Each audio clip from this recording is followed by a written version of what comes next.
Hello বন্ধুরা, career space YouTube চ্যানেলে আপনাদের সকলকে স্বাগত জানাই। আশা করি আপনারা সবাই ভালো আছেন। আজকে এই মুহূর্তে শিক্ষক নিয়োগ সংক্রান্ত যে সবচেয়ে গুরুত্বপূর্ণ আপডেট উঠে এসেছে, বিস্তারিত সেই সম্পর্কে আলোচনা করব। তাই ভিডিওটি অবশ্যই শেষ পর্যন্ত দেখবেন নিয়োগ সংক্রান্ত অনেক নতুন নতুন আপডেট পাওয়ার জন্য। বন্ধুরা, শিক্ষা সংক্রান্ত ও চাকরি সংক্রান্ত সমস্ত রকমের লেটেস্ট আপডেট আপনারা এই চ্যানেলে পাবেন। তাই চ্যানেলটি এখনই সাবস্ক্রাইব করে রাখবেন এবং পাশে থাকা বেল আইকনটিকে অবশ্যই প্রেস করে রাখবেন পরবর্তী সমস্ত রকম লেটেস্ট আপডেটগুলো সবার আগে পাওয়ার জন্য। 26,000 চাকরি বাতিল নিয়ে এবার মোদিকে পাল্টা দিলেন মুখ্যমন্ত্রী মমতা বন্দ্যোপাধ্যায়। শিক্ষকদের উদ্দেশ্যে দিলেন এই বার্তা।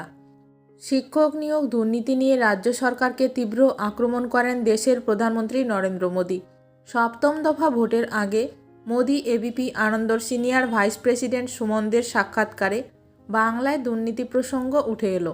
বাংলায় চাকরি বিক্রির রেড কার্ড প্রসঙ্গও তুললেন প্রধানমন্ত্রী নরেন্দ্র মোদি।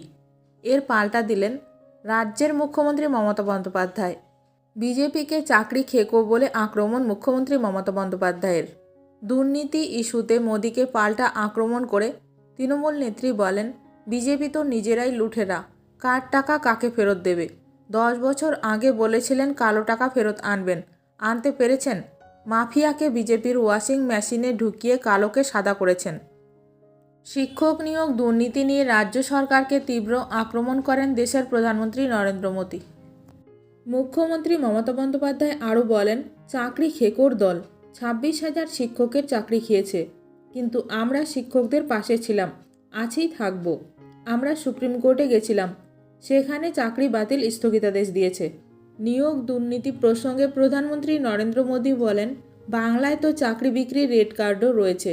শিক্ষক হতে গেলে কত টাকা দিতে হবে, এমনকি কোন স্তরে কত দিতে হবে তাও বলা হয়েছে। পুরো সায়েন্টিফিক। যারা ঠিক নথি দিয়েছেন তাদের চাকরি থাকবে, যাদের কাছে কিছুই নেই কিভাবে চাকরি পেতে পারে তারা?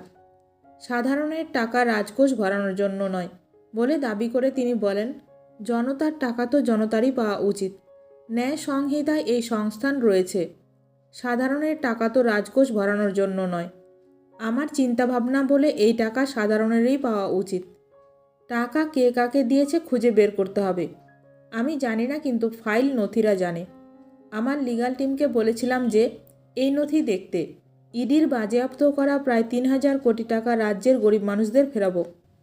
এর আগে পঞ্চম দফার আগে রাজ্যে ভোট প্রচারে এসে দুর্নীতি প্রসঙ্গে মোদি বলেছিলেন, মোদি আজ আরও একটা গ্যারান্টি দিচ্ছে, 4 জুনের পর নতুন সরকার তৈরি হলেই এই সব দুর্নীতিবাজদের জীবন জেলে কাটবে। 4 জুনের পরে দুর্নীতিবাজদের উপর অ্যাকশন আরও তীব্র হবে। বাংলার মানুষ এটা বিশ্বাস করতে পারে। এই যে 3,000 কোটি টাকা ইডি অ্যাটাচ করেছে, ওই 3,000 কোটি টাকা বাংলার গরিবের টাকা, আর সেই টাকা তাদের ফেরাতে আমি কোনো না কোনো রাস্তা খুঁজবই। ভিডিওটি ভালো লাগলে অবশ্যই লাইক করবেন। আজকের ভিডিওটি এখানেই শেষ করলাম।